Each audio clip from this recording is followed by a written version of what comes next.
Fantastic. So this brings us to activity configuration. So this is probably one of the most involved part of KidReports setup, and this is where you'll probably spend most of your time setting up your facility. So the activity configuration is the most important part of the KidReports setup. This is where we will customize your KidReports system to be specific to your facility's needs. So basically we want the way the activities are configured to reflect as closely as possible the way that the activities are conducted on the floor by the teachers. So when they're actually documenting their observations, as they're selecting what they want to observe, etc., all of the different details about the activity that they're doing with the children is readily available to them. So the time spent setting up these activities with as much detail as possible will be reflected later when you start generating reports.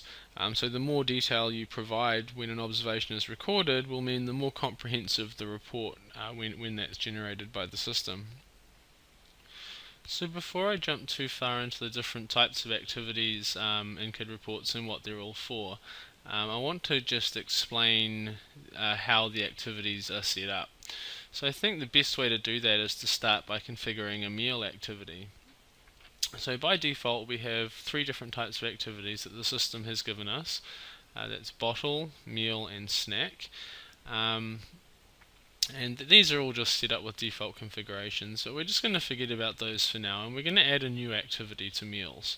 So we'll start by clicking add. We need to put a name in for the activity. So every activity in KidReports can have one name. So we'll name that as lunch menu and we'll save.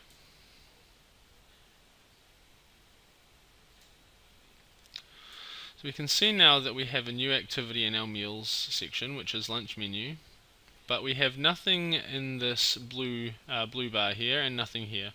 So this is telling us that this activity has not yet been configured. So you'll also notice as well, like we were talking about earlier, we've got our two age categories, over 2s and under 2s. So we can define whether an activity is either active or inactive for an age category by either enabling it or disabling it. And we can also edit the contents of that activity for that age category as well.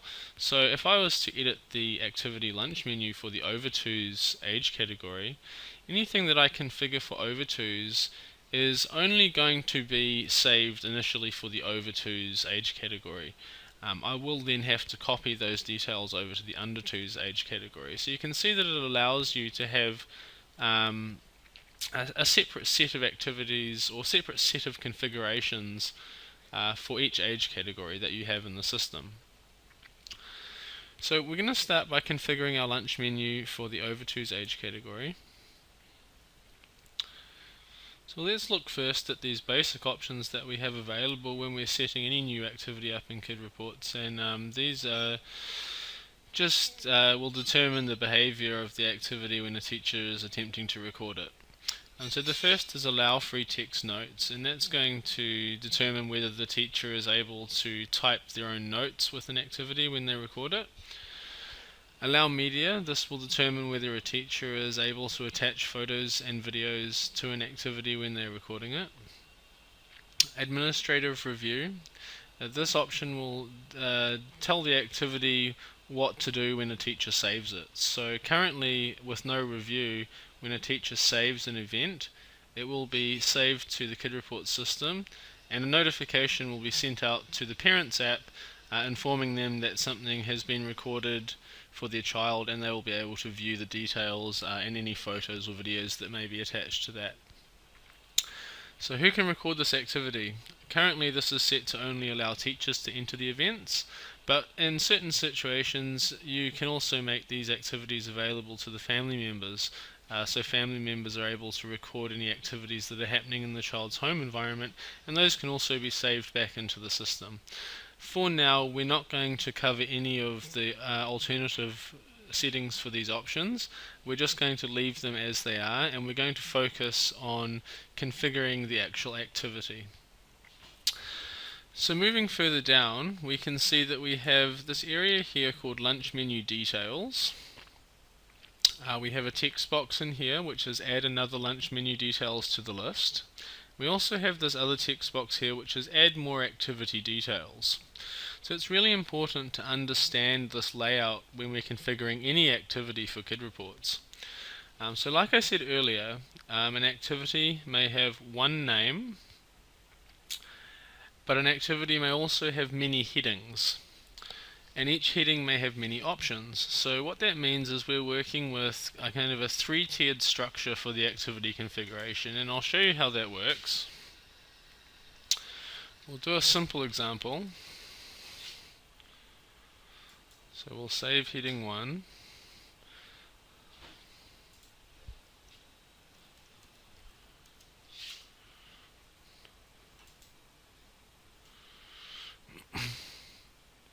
So we've now got heading 1, lunch menu details, and heading 2. I don't want this heading, so we'll remove that one.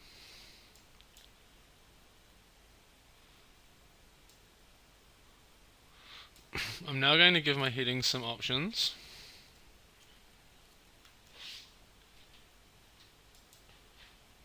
You'll notice that I'm entering each option in the text box that's inside the border that surrounds that heading. So anything that I enter into the add another heading 1 to the list text box is going to add whatever I enter in this text box as an option for the heading that I am working with. So we'll say option 2.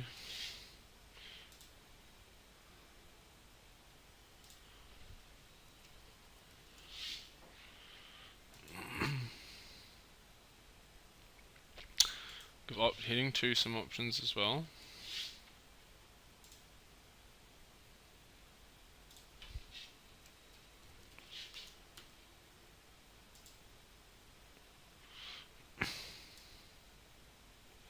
So now we have our activity with 2 headings and a few options under each heading. So I'm going to save this.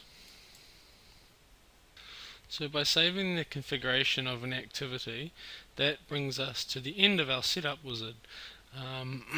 But I still want to explain a little bit more about the meal activity that I was setting up. So I'm going to go back down and click on Customize Activities again, and go back into my meal configuration. So what I wanted to show you first is how that lunch menu activity will be viewed by the teachers who will be recording it. So by clicking here, I'm going to load an emulated version of the mobile teacher's dashboard. We can see now that my new lunch menu activity for the over 2s group has been added to the activities list. So if I go to record a lunch menu activity for our child Timmy, I can see that inside the lunch menu activity I have my heading 2 and my option 1 and my option 2. I also have heading 1 and option 1, 2 and 3. So here you can kind of see how those the activities are laid out, and all activities will be laid out the same. Every activity will have a title or a name. Every activity will have either one or many headings, and every heading under that activity will have either one or many options. And this is completely up to the user on how these activities are configured and what options are available. So just to show you how the configuration of the activity is reflected again here, and maybe give you more of a real life example, I'm going to exit out of this and reconfigure our lunch menu activity and then show you how those changes flow through into the teacher's dash. So from here what I'm going to do is I'm going to delete our headings.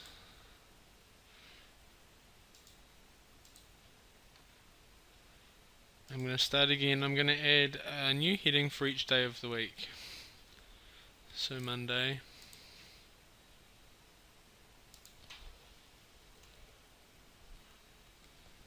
Tuesday,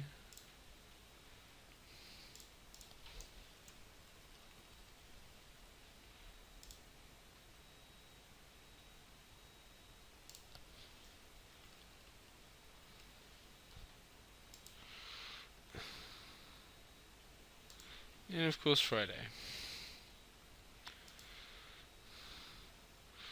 So let's say on Monday for lunch we serve chicken nuggets.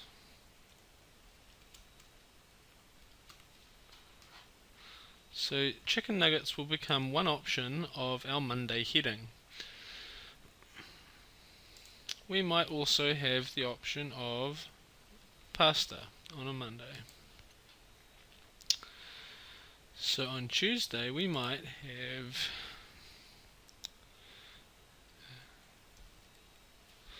muffins,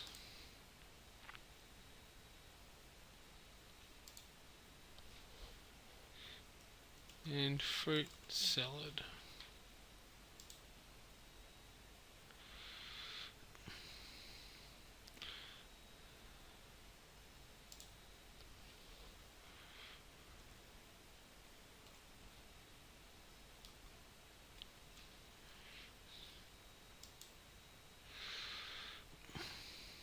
Cool, so I've set up a few meal options for Wednesday, Tuesday and Monday. I'll save those. And again, I'm just going to load up the mobile app to have a look and see how those changes have pushed through to the Teachers app. So now if I access my lunch menu activity for Timmy, we can see that my changes have taken effect. I have Wednesday, Friday, Thursday, Tuesday, Monday. And now let's just say, for argument's sake, that it's a Monday and we're having lunch with Timmy and we go to record a lunch activity. So all I have to do is scroll down to Monday, find chicken nuggets, make any notes,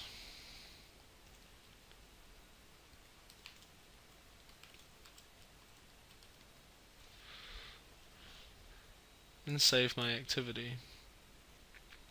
So there we can see that a lunch menu activity for Timmy has been saved that states that it was Monday, and for the Monday menu we served chicken nuggets, and those chicken nuggets were yummy. So hopefully from having a look at how we configured a lunch menu activity and how we can set up the headings and the options under those headings, it'll give you a nice introduction and starting point to configure the rest of the activities in the KidReports system.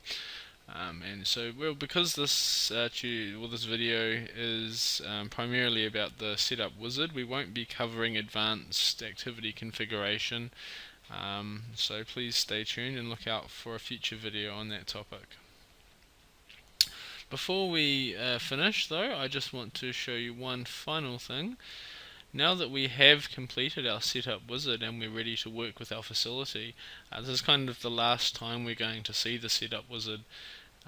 So to navigate away from this into the web portal and the view that you're going to be mainly working with, you click on Enter Advanced Mode at the top here.